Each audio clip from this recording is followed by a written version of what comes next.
Today I want to show you guys the secret of the Raiders Refuge on the Blue Gate map.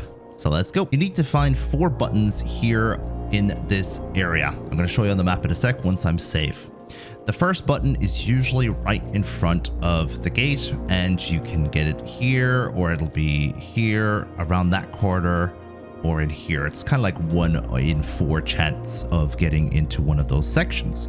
Where are we on the map? We are here, Raiders Refuge, and we're just slightly south of the village, and we're just up from the checkpoint. You'll often see the Arc Harvester in this section as well.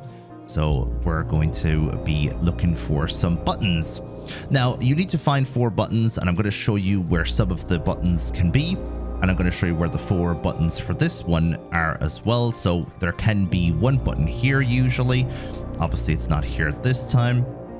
There can be 1 button in here, and sometimes there can be a button in here, and sometimes you can find a button here, as I mentioned slightly before. Now I want to tell you that you could also get buttons in this place down here. I'll actually show you this one. It's pretty obvious when it's in this hut here. It's usually in that corner, and I believe you can also get one in there just in case they put a sneaky one down for you. Before I show you the upstairs sections, I'm actually going to show you these little places real quick. You can also find a button in this building here, and you can sometimes find a button in this area. It's very rare when that happens. You can also find a button in here and down here. It's very rare that it spawns in here, but when it does, you want to be ready, usually in the corner right there. You can also find a button in this building. There are some sneaky places where it could be in this one. You can find it in here. You can find it in between these floorboards. You can find it in the cellar. Usually when you come down here, it's just in this corner, but have a look around the cellar. There's also a good box sometimes in here as well. And there is 2 very sneaky ones when it comes to this house. One of them is in here. Another one is in here. It's kind of harder to get. I believe to actually press the button, you have to come to this side, but to see it, you usually come down here, flash your flashlight here just to see if it's there. And the last one that I know of in this section is in here. When you're doing this puzzle, be careful of all of the different Rocketeers that can attack you while you're doing this. Let me show you some other areas where it can be. It can be literally right here. It can also be on top of these. I believe I have found one in this little shrubbery as well before. It's been a long time since I've seen that one. And a lot of the time you'll notice that there is one just here. So there can be one here as well.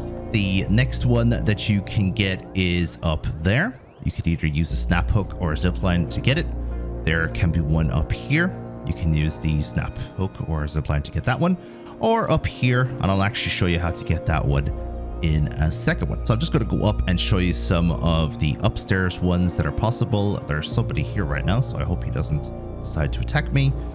And we have some arc as well that we have to be careful of. Make sure you take them down, especially if there's a bombardier nearby, and watch out the Rocketeer, especially while you're on the roof. There can be one right here, which is one of the ones that the guy just took. There can be one in here, which I don't see very often, I must admit.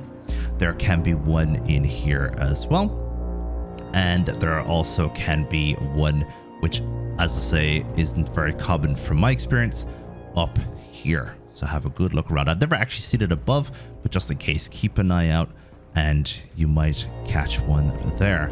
Just in case I didn't mention already, there can be one here as well. And when you come into this little section here, this is the place where this one is. There can be one in here. There can be one here. There can be one here. That's a very common place to put it, I have seen. There can be one on this side of this. There could be one on this side of this. But there can also be one right here. And if you don't have a snap hook, it's a pain in the ass to try and catch that one. So you have to jump down and grab onto that and pull yourself up. If you pull yourself up correctly, you can grab the button there. And I have been able to angle myself correctly, rarely, but sometimes, where I'm actually in behind this shelving area and I can still press that button. Okay, so as I said, when you use the zip line, you can jump across and get the one that can be here. I actually know where the last one is. The last one is right there. And you could use the zip line. You could use a snap hook if you have one. I don't have one on me at the moment, so we're gonna have to do this the hard way. Up this way, jump, and climb up. We're gonna press the button. So in here you have a gun case, you have some other guns and cases here, and you have a secure breach which doesn't spawn all the time. In general, the loot in here can be really good. You can get some good blueprints. I've had some good shotgun blueprints, for example. I've had some other gun blueprints in here, some complex gun parts. So there is some good loot in here. However, the loot in here isn't anywhere near as good as some of the other places. So it's a lot of effort if you want to learn it, but it's also, in my opinion, a lot of fun, especially if you help other people out who don't have some of the early game blueprints and the early game guns. So thank you very much for watching today's video. Let me know what you think of it. Let me know if you have any questions, and I'll see you guys in the next video.